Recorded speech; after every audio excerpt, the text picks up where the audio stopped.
Well, our next guest is a significant historical figure, in my opinion. I think future historians will look back on him in the same breath as Gandhi and Martin Luther King and others. And I'm referring to Chris Elston, Billboard Chris. Now, Billboard Chris first came on this show several years ago. He was fighting armed simply with the truth and his personal conviction, and that was it. This is a man who has spent hours and hours simply standing on street corners with a billboard around him, questioning the transgender ideology. Now, when Chris first came on this show, it was like, ooh, transgender, how dare anyone question transgenderism? You know, what a shocking thing to do. Now, several years on, the victory after victory after victory that Billboard Chris has won is astonishing. In America, for example, they've completely thrown out the whole transgender ideology. We saw last week Leah Thomas, the swimmer, the male swimmer who'd been taking all the female medals. That's all over. That's being reversed. Here in Australia, Billboard Chris, it's a complicated story. We have gone through it before, but Billboard Chris simply questioned Australia's choice of a transgender individual to represent Australia at the World Health Organization.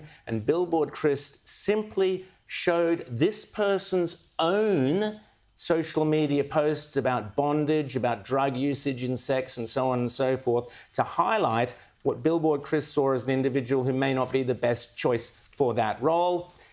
He was slammed by the e-safety commissioner that we were talking about earlier, this Julie Inman-Grant, whose censorship regime, she tried to have Chris's tweet taken down by Twitter, by X. Elon Musk and Billboard Chris took the Australian government to court, and they won.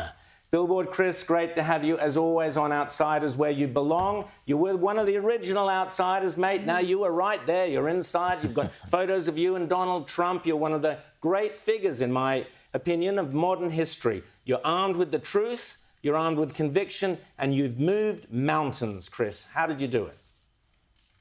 Well, your words are much too kind, but all I've done is been persistent. I have conversations out in the real world, outside of our online echo chambers. I think it's still important to get back to our roots as human beings and talk to each other one-on-one.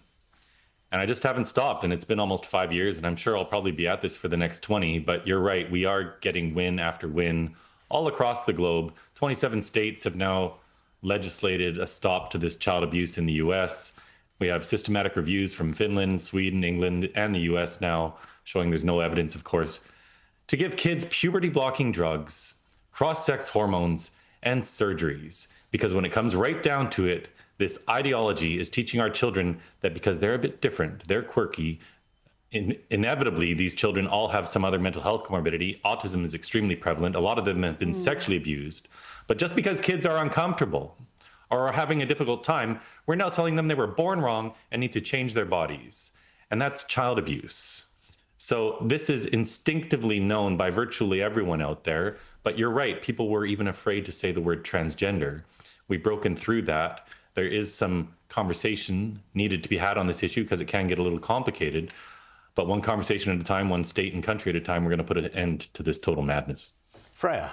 Yeah, well, I think the Queensland government here has said they will pause the use of puberty blockers for under 18s, but it's just a pause. Our federal government is undertaking a review, but we're not supposed to see that review until, I think it's mid-2026. What should Australia be doing now to protect children? Because we seem to be lagging behind the rest of the world. Yeah, you're right up there with Canada. Honestly, listening to your other conversations today, I thought I was watching a Canadian news program. But that bad, eh? we need to reach the people first. It's always the people first. The politicians don't want to talk about it. The Republican politicians in Congress didn't want to talk about this just 3 years ago. Then it became the #1 issue affecting swing voters in the presidential election. And so it's the same exact battle plan. We just need to keep reaching the people. And then eventually the politicians listen, because the one thing they fear the most is not getting reelected. So when we make this a political issue and moms and dads speak up, they'll start listening. And I have met with about 20 different MPs and senators in Australia, even one from the Green Party, and they were all extremely supportive. So we're getting it out there. It's just a matter of time until we stop this. But this is an 80-20 issue. I'd argue it's a 90 teen issue at its core. And yet the trans movement has such incredible power and influence, disproportionate power. Why do you think that is? How do you think they have managed to have this incredible power amongst politicians, the activist class, academia, and in the corporate world now? You look at the programs the corporates are running to try to appease this movement. It's astonishing. There's a lot of money behind this, and really this really goes back to the 60s with the sexual revolution, and it's been one revolutionary idea after another by the left. And I always say they don't want to have a revolution, they want to be in a perpetual state of revolution. And so really when gay rights were won all across the West around 2010, 2015, the next objective for all of these NGOs and all of these leftist governments who feed their money into these NGOs, billions of dollars, it became trans rights, and they've been successful in conflating trans with gay. These two things are very different. Gay is same-sex attraction. This is a denial of reality itself. This is a quasi-religious movement teaching that we all have a gender identity, and sometimes our gender identity is different than our sex. Well, what is a gender identity? I've asked this question thousands of times and nobody can tell me, and I think it's important to expose that, because ultimately all this does is come down to stereotypes.